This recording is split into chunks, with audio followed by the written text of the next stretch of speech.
Hey, it's me. Are you done changing into your suit yet? They need your help to reinforce the perimeter ASAP. Okay, good. Come on, we have to get you back out there before they launch another attack. They only barely beat back the last one. I got a sit rep from the chief engineer while you were changing. It's much worse than we thought. Long story short, everything is foobar. Planetary forces are putting up some serious resistance, but since the Eridani caught them off guard, they're losing a lot of ground, fast. Yeah. And in typical Eridani fashion, they're shooting anything that moves.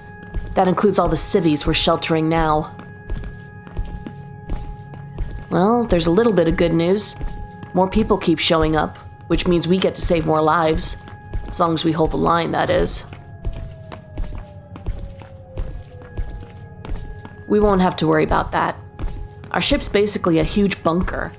Anything short of heavy artillery will only leave a dent. And, fortunately, it doesn't seem like they've landed any heavy ordnance yet. Yeah. Right now, this is probably the safest place for those people to be. The only problem is that the Eridani seem to be trying everything they can to wipe us out, which puts them right back in danger.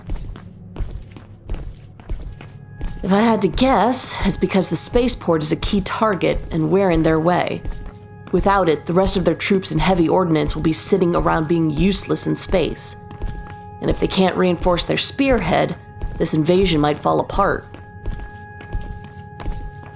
The commander seems to think they're focusing their attention on us to an abnormal degree, as if they knew we'd be here. Apparently, they even launched a coordinated attack in an attempt to cripple us before the fighting started. Remember those damaged mechs we saw in the hangar? They didn't even leave their docking stations. While we were out there fighting for our lives in the CCM, some Eridani strike teams breached the ship and tried to blow up everything we have. It was bad. A lot of people who were in the hangar at the time are gone now. We're lucky our security team is full of veterans. If it weren't for them, we might have lost even more of the crew. Yeah. I knew a couple of those engineers. Hell, if I didn't go on that date with you, I'd probably have been here too, working on your mech. I'm fine. No time to mourn when there are still people left to save. Besides, I can't think of a better way to honor their memory than obliterating every Eridani freak that shows up trying to take more lives. Damn right. Although, if I'm going to be honest, things are looking really bleak. I'm not sure how long we can hold out like this. Planetary forces contacted the commander and said they'd try to send help, but there's no telling when they'll arrive. Well, it's so bad that I can't even say we're running on fumes because it would be too optimistic. Roughly half of our mechs are inoperable because of critical damage. 3 of them no longer have a pilot, and 5 can't be launched because their pilot is injured or missing. No. I wish we could, just to get the civvies out of here, but that's not an option. If the ship takes off now, we'll just get blasted by some Eridani cruiser while we're in space. Even if we did negotiate safe passage, those scumbags would just blow us up anyway. Don't worry. I know you didn't mean it like that. You're not the type to flee, even when you should. I guess for once, that fearlessness of yours is gonna come in handy. Yeah, we've got our backs against the wall, so it's fight or die. Well, for you anyways. The rest of us will be sitting here and waiting.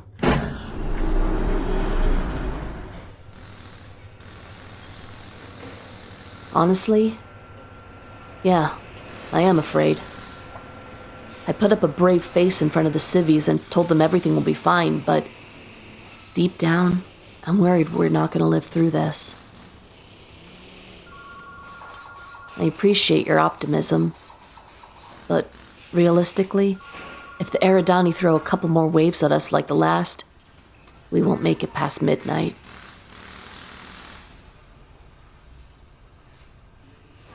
Right now, I wish I could talk to my pa and ma. Just in case it's the last time I get the chance, you know? I think I might record a message later. Not that we can send it anyways, but who knows? Maybe I'll end up getting them somehow. Someday.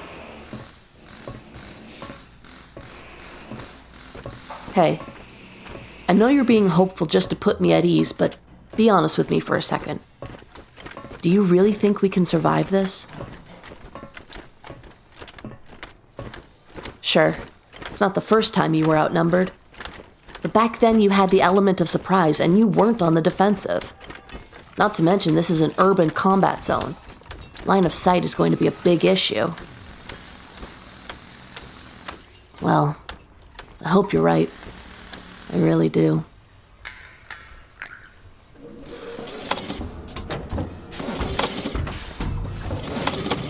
Go ahead and get in your mech. I'm gonna run a quick diagnostic to see if anything got damaged during the fighting. Alright, scan is running. It won't take long. If there's anything else you want to ask, now's the time. Right, other than you, there's Jenkins, Tyra, Kowalski, and Hoekstra. They're the only ones out there keeping that perimeter safe right now. Jenkins and Kowalski were part of the group that beat back the first wave, so their mechs took some damage. Keep that in mind. Yeah, it's all up to you guys now. I wish I could help you, but the only thing I can do is load your ammo when there's a lull in the battle. Make sure to come back when you can, okay? There's no telling how many chances you'll get. Oh, and one more thing. Some of the security guys set up anti-mech rifles in nearby high-rises. If you manage to take out the shields on those Eridani mechs, they can help you out. I know, but they all volunteered. They know the risks, and we need every advantage we can get. Okay, scan's done. Looks fine so far. No issues with the core. Weapon systems are online. Wait, something's wrong with your shielding. The capacitors won't turn on. Might be a problem with the power limiters. Give me a sec. I'm going to deactivate them and establish a direct link between the core and your shield capacitors. Not very energy efficient, but that's the least of our worries right about now. Something's not right. They're still not working. Hold on, I'm gonna open a panel and take a look for myself.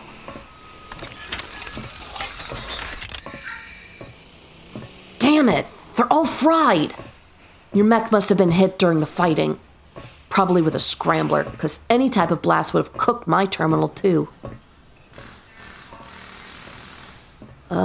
Yeah. As far as I can tell, everything else is working fine. But fried capacitors count as critical damage, so you might as well get out of the mech. Are you mad? You can't go out like that. You're too vulnerable without your shields. What? No way. You can't possibly expect to rely on that alone. The emergency shield for your cockpit is meant to stop small arms fire, not mech-mounted weaponry. Fine, I'll check. But there's no way I'm letting you out there, even if it's functional. Huh. Looks like it still works. I guess that scrambler didn't affect those capacitors since they form a separate network. But this doesn't change anything, you hear? You're not going out there like this. Because it's completely useless. A single shot from an autocannon will rip through that flimsy shield. Well, theoretically, yes. If you could somehow boost them, the capacitors would probably have the same output as your main shields. For a little while, at least. But I don't see how you expect to... Wait. You're thinking of overclocking the core again, aren't you? No way. No. Nuh-uh. Not happening. You are not doing that. You got lucky last time. Listen, I don't care how desperate the situation is. You're not overclocking it again. We do need every advantage we can get, but this isn't an advantage. Taking an unstable core into combat without shields protecting it is like digging your own grave. I know, damn it. Look, I understand I can't stop you from going out there, but please, listen to me for a second. You don't need to destabilize your core again. There's an alternative. A controlled burnout. It's usually only done to docked mechs to prevent their cores from being captured by enemies. It's not supposed to be done in combat, but then again, neither is overclocking a core. It has the same effect, so it'll boost the output of your capacitors just like you want. The process still bricks the core, but it's much safer since it won't be unstable and won't keep running until it melts down. Yeah, I was getting to that. The catch is that you'll be put on a timer. Once you start the burnout, the core will run at full capacity for about 10 minutes. Then it'll shut down completely, which means your mech will power down like someone just pulled the plug. I know it's inconvenient, but it's the only option left if you don't have a death wish.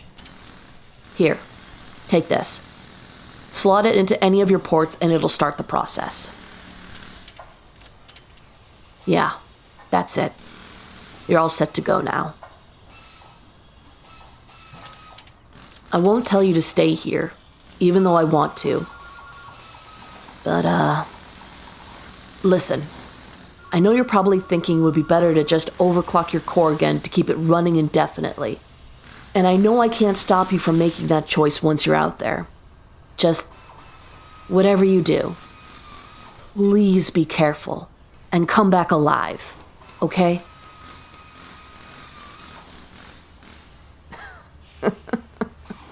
Damn right. You owe me another date, and I'm collecting no matter what happens. If you don't make it, I'll march right up to heaven and drag your angelic ass back down for another picnic, you hear? Where else would you end up? You certainly don't belong in hell, that much is obvious. Especially not after putting your life on the line for all these people. Well, in any case, let's not find out today, huh? Hey, I know we've only been on one date so far, but given the circumstances, I'm gonna say it anyway. I love you. Whatever happens, remember that. Okay? Wait, one more thing before you go. There. Kiss for good luck. You're gonna need it. Now, get out there and give 'em hell.